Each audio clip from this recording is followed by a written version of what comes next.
My longtime boss betrayed me and screwed me over money he owed me, so I made sure he lost something worth 30x more that he dreamed about his whole life. Where to begin, huh?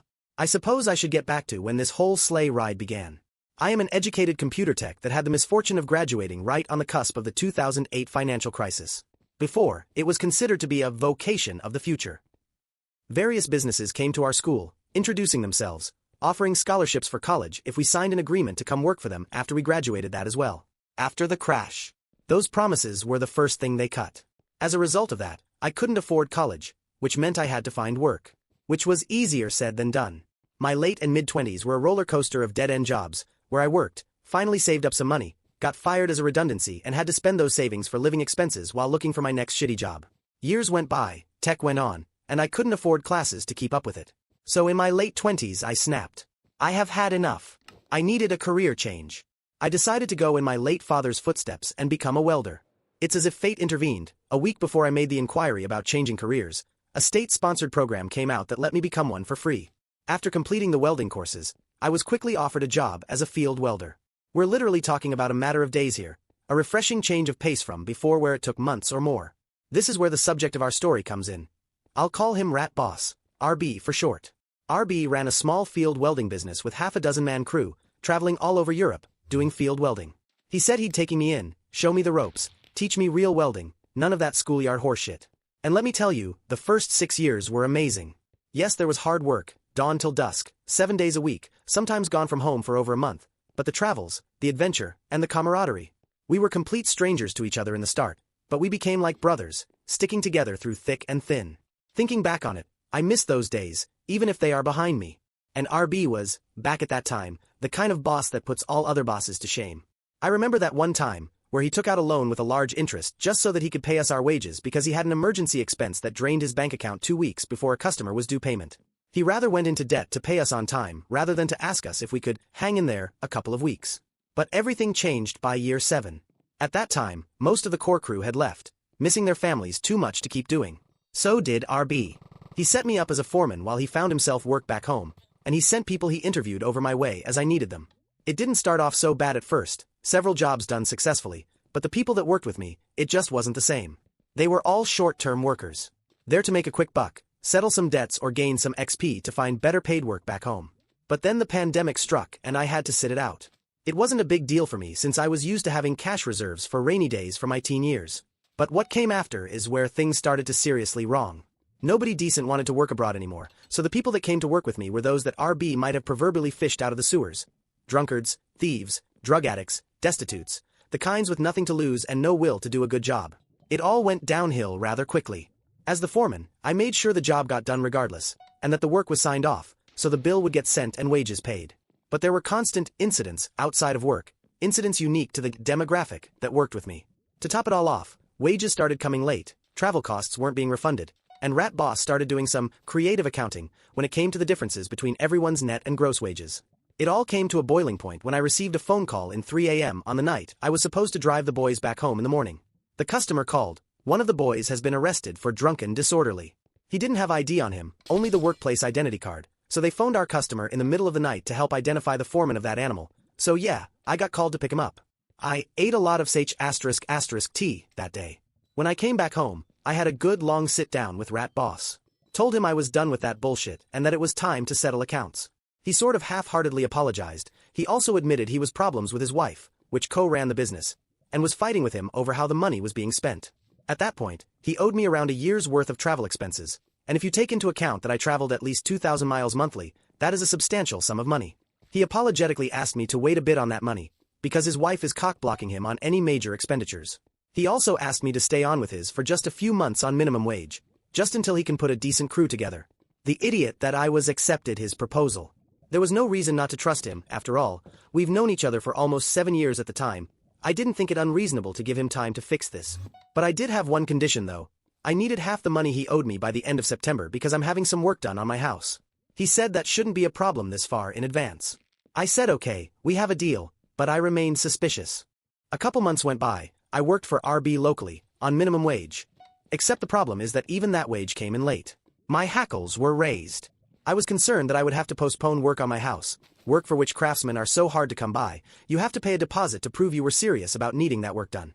In the beginning of September, on the month his partial debt repayment was due, I confronted him again.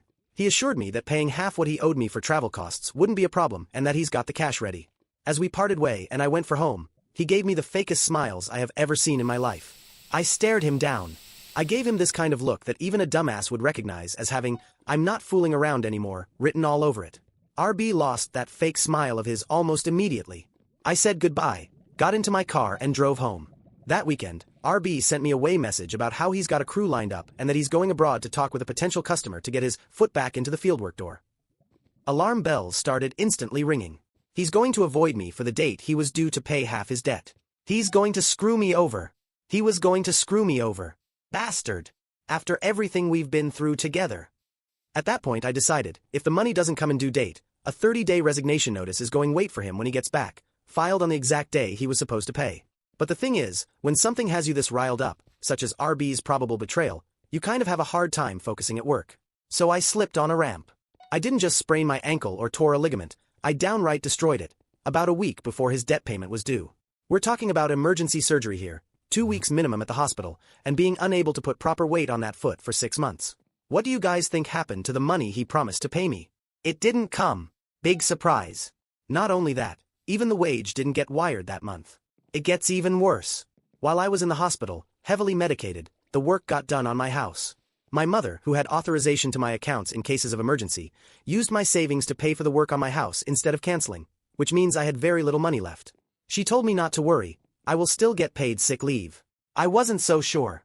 The thing about sick leave in my country is, in case of a work-related injury, and a recovery period longer than a month, the employer is only required to pay the first month of sick leave, the rest is funded by the government, whereas the employer only pays for Social Security and taxes, then the government wires the sick leave money to him, for him to forward it to me. Which of course didn't happen. Didn't receive a single cent from him since. So here I was, broken, crippled, bedridden, and unable to work. It gets worse. I ran out of money just as I had the last installment of an outstanding debt to pay. Banks were calling me weekly. I had to cash in an investment to pay it off and to subsist while I recovered. An investment that would have yielded me a modest amount of passive income for the rest of my life. So I was resigned for revenge. He lied to me, hid from me, failed to pay what was owed, stole from me and pocketed money that was meant for me by the government. He will cook in the fires of hell for what he's done. Before I tell you what I did to him, I wish a little background about Rat Boss. He lives in a small apartment in our capital city, along with his wife and 2 children. The apartment is extremely small. So small in fact, that they all practically climb over on top each other to pass each other by. But he did have a dream. He bought a plot of land where he was building a large house. So big in fact, that a single one of the rooms is going to be bigger than his whole previous apartment. Over the course of those 7 years, he slowly built it up, brick by brick. And he was almost done, when we still talked. He told me that he was at most 6 months away from moving in. The thing about me being his foreman is that it involves a lot of paperwork. Every decision, every purchase, every dirty little secret hidden away in the numbers. And I had it all. It was simply a matter of forwarding it all to the appropriate authorities, and as soon as I was able to walk, well, I wouldn't really say walk, more like dragged my recovering foot behind the other one while under the influence of hardcore painkillers, I went out to turn him in to every government agency that had a shot at getting to him. The biggest hit came at the labor inspectorate. As the caseworker rummaged through the evidence I presented her, she mumbled to herself, wide-eyed, something in the lines of, "My God, he broke half the labor laws in our country." I live in what could be considered a second world country. Our government is slow and inefficient, but it does act when prompted. And when it did act on Rat Boss, his fall was like being hit in the face by the same meteor that killed the dinosaurs. His accounts were frozen, he was barred from traveling abroad, his business licenses were suspended, and he was required to dismiss all his current employees with severance. Money which he didn't have. He filed for bankruptcy soon after. He was required to sell the house he dreamed about for his entire life to settle the fines. He is stuck now like I was, even worse. He is trapped in that sardine can of his for an apartment, unable to work, unable to support his family, unable to pay the bills until the legal proceedings from the government's finish. For what he did to me, I was able to stay afloat. But for what I did to him, he is done. Broken. Reduced. To utter destitution. He called me when the government's gavel hit his face. I will spare you the exact dialogue that took place because this post is long enough already, but to sum it up, he yelled over the phone, saying how could I do this to him and yelled curse words at me.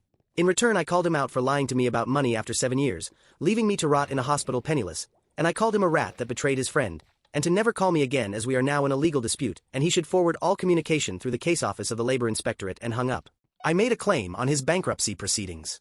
By the time he paid all the fines, all I was able to claim from him was a single month's worth of sick leave. No travel costs, no nothing else. But it's okay. I can live with that, as long as he got 10 times over the grievance he inflicted on me. No eye for an eye, no tooth for a tooth. The whole face for an eye. The whole head for a tooth. I stand both literally and figuratively, but Rat Boss is deep in the dirt, that when he used to dream about his big house, now dreams about how he will someday, maybe, just maybe be able to crawl all the way up to rock bottom to start all over again.